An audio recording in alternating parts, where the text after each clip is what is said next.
जय हिंद मित्रांनो. आजचा व्हिडिओ महाराष्ट्र लोकसेवा आयोगाच्या उमेदवारासाठी अत्यंत महत्त्वाचा आहे. कारण एम-पी-एस-सीने संयुक्त गट ब मुख्य परीक्षा 2025 संदर्भात एक महत्त्वाची प्रसिद्ध पत्रक जारी केले आहे. या प्रसिद्ध पत्रकामध्ये सहाय्यक कक्षा अधिकारी, राज्य कर निरीक्षक आणि दुय्यम निबंधक श्रेणी 2 या संवर्गातील उमेदवारांच्या शिफारशीबाबत महत्त्वाची माहिती देण्यात आली आहे. विशेष म्हणजे निकालामध्ये काही उमेदवार एकापेक्षा जास्त संवर्गाच्या गुणवत्ता यादीमध्ये दिसत असल्यामुळे उमेदवारांमध्ये काही संभ्रम निर्माण झाला होता. त्यामुळे आयोगाने हे संपूर्ण प्रकरण स्पष्ट केले आहे. आजच्या व्हिडिओमध्ये आपण आयोगाने नेमकं काय सांगितलं आहे, कोणत्या पदासाठी किती जागा आहेत, उमेदवारांची निवड कशी होणार आहे, एकापेक्षा जास्त संवर्गाच्या गुणवत्ता यादीमध्ये नाव आल्यास काय होणार आहे आणि काही पदे रिक्त राहण्याची शक्यता आहे का, हे सर्व अगदी सोप्या भाषेत समजून घेणार आहोत. त्यामुळे व्हिडिओ शेवटपर्यंत नक्की पहा. चला तर मग सुरुवात करूया.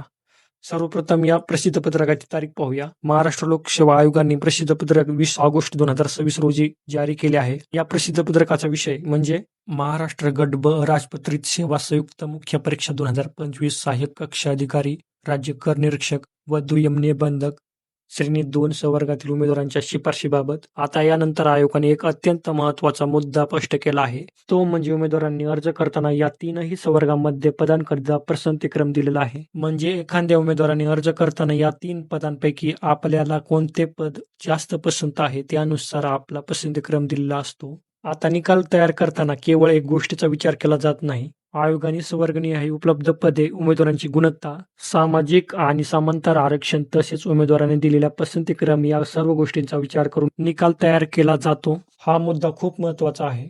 कारण काही उमेदवारांना निकाल पाहिल्यानंतर असा प्रश्न पडू शकतो की माझे गुण चांगले आहेत, मग माझे नाव एकापेक्षा जास्त गुणवत्ता यादीमध्ये का दिसत आहे?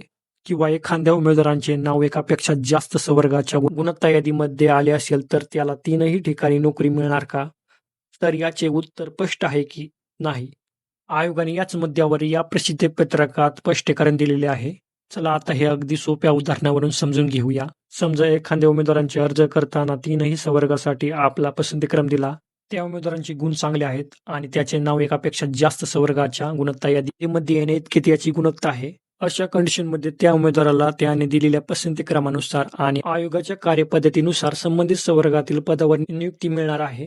म्हणजेच एक उमेदवार एकापेक्षा जास्त संवर्गाच्या गुणवत्ता यादीमध्ये दिसत असला तरी त्याची प्रत्यक्ष नियुक्ती फक्त एका संवर्गातील एका पदावर होणार आहे. मित्रांनो, आता पुढचा प्रश्न असा येतो की मग त्या उमेदवारांमुळे दुसऱ्या संवर्गातील पदाचे काय? तर आयोगाने याबाबतही स्पष्ट माहिती दिली आहे. समजा एखादा उमेदवार एकापेक्षा जास्त संवर्गाच्या गुणवत्ता यादीमध्ये आहे, मात्र त्याच्या पसंतीक्रमानुसार त्याची नियुक्ती 3 संवर्गापैकी केवळ एका संवर्गातील पदावर होणार आहे. अशा वेळी उर्वरित संवर्गातील पदे रिक्त राहतील. म्हणजेच एखाद्या उमेदवारांची गुणवत्ता तीनही संवर्गामध्ये येत असली तरी त्याने दिलेल्या पसंतीक्रमानुसार तो केवळ एका संवर्गातील पद स्वीकारणार आहे.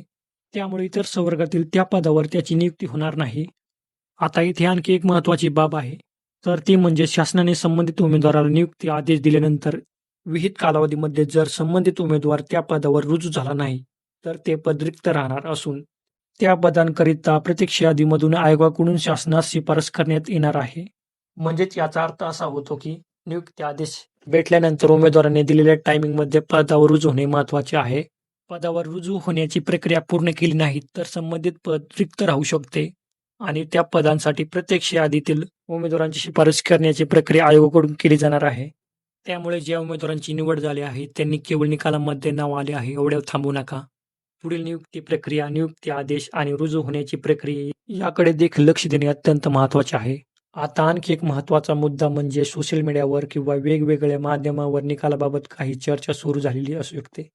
विशेषतः म्हणजे एकापेक्षा जास्त गुणवत्ता यादीमध्ये नाव असलेल्या उमेदवारांमुळे काही उमेदवारांमध्ये संभ्रम निर्माण होऊ शकतो. एखाद्या उमेदवारांचे नाव एकापेक्षा जास्त गुणवत्ता यादीमध्ये दिसत असल्यामुळे त्याला तीनही पद मिळणार आहेत असा अर्थ अजिबात काढू नका. आयोगाने प्रसिद्धी पत्रकामध्ये याबाबत अगदी स्पष्टपणे सांगितले आहे की उमेदवारांनी अर्ज करताना दिलेल्या पसंतीक्रम विचारात घेऊन संवर्गनिहाय निवड केली जाणार आहे. त्यामुळे मित्रांनो, जर तुम्ही महाराष्ट्र गट ब संयुक्त मुख्य परीक्षा 2025 मधील उमेदवार असाल तर प्रसिद्धी पत्रकातील माहिती तुमच्यासाठी अत्यंत महत्त्वाची आहे. विशेषतः म्हणजे ज्याचे नाव एकापेक्षा जास्त संवर्गाच्या गुणवत्ता यादीमध्ये आले आहे त्यांनी घाबरून जाण्याची गरज नाही. तुम्ही अर्ज करताना दिलेले पसंतीक्रम, तुमची गुणवत्ता, उपलब्ध पदे आणि आयोगाची निवड प्रक्रिया यानुसार अंतिम नियुक्तीची प्रक्रिया होणार आहे. त्यामुळे सोशल मीडियावरील अपूर्ण माहिती किंवा फोनवर विश्वास ठेवण्यापेक्षा महाराष्ट्र लोकसेवा आयोगाकडून प्रसिद्ध करण्यात आलेल्या अधिकृत माहितीकडेच लक्ष ठेवा. मित्रांनो, या अपडेटमधील सर्वात महत्त्वाची गोष्ट एका वाक्यात सांगायची झाली तर ती म्हणजे एकापेक्षा जास्त संवर्गाच्या गुणवत्ता यादीमध्ये नाव असले तरी उमेदवारांची नियुक्ती त्याच्या पसंतीक्रमानुसार केवळ फक्त एका संवर्गातील पदावर होणार आहे. तर मित्रांनो, ही होती MPSC गट ब संयुक्त मुख्य परीक्षा 2025 संदर्भातील महत्त्वाचे अधिकृत अपडेट.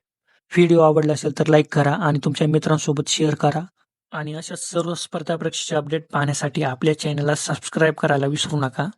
आणि तुमची या निकालाबाबत किंवा पसंतीक्रमाबाबत काही प्रश्न असतील तर कमेंट बॉक्समध्ये नक्की सांगा. चला तर मग पुन्हा भेटू एका नवीन अपडेटमध्ये. धन्यवाद. जय हिंद, जय महाराष्ट्र.